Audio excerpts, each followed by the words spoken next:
మన మీదున్న పాపం ఏలకూడదని, మనం అందరం కూడా నరకానికి వెళ్ళకూడదని ప్రభువైన యేసుక్రీస్తు ప్రతి మానవులందరినీ కూడా రక్షించడానికే భూమి మీదకి వచ్చి ఆయన నామాన్ని చేస్తున్నాడు. అందుకు కాబట్టి ప్రియులారా, ఆ ప్రభువైన యేసుక్రీస్తుని మీరు ప్రతి ఒక్కరు కూడా అంగీకరించాలని మీ అందరినీ కూడా మనం చేస్తున్నాం.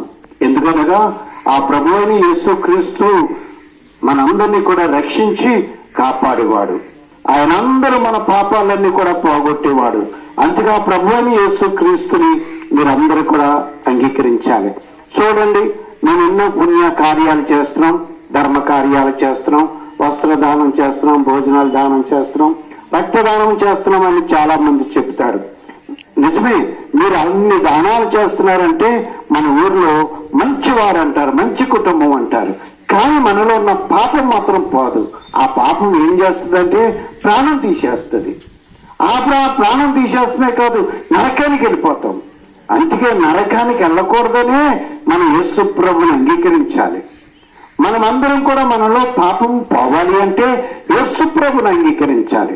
ప్రియులారా, ఇంకొకటి తెలుసా, మనము పాపం పోవాలంటే దాన ధర్మాలే కాదు, మన ఎడ్డల రక్తం కానీ కోళ్ళ రక్తం కానీ ఏ రక్తం వల్ల మన పాపం పోదు.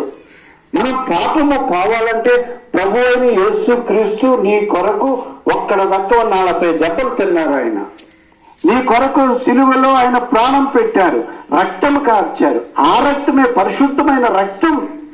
ఏ మానవుడు ప్రభుని యేసు ప్రభుని అంగీకరించాడో ఆయన పరిశుద్ధ రక్తంతో కడగబడతాడు. కాబట్టి పాపం పోతుంది. కాబట్టి అప్పుడు నెమ్మది కలిగి అప్పుడు సుఖంగా బ్రతుకుతారు.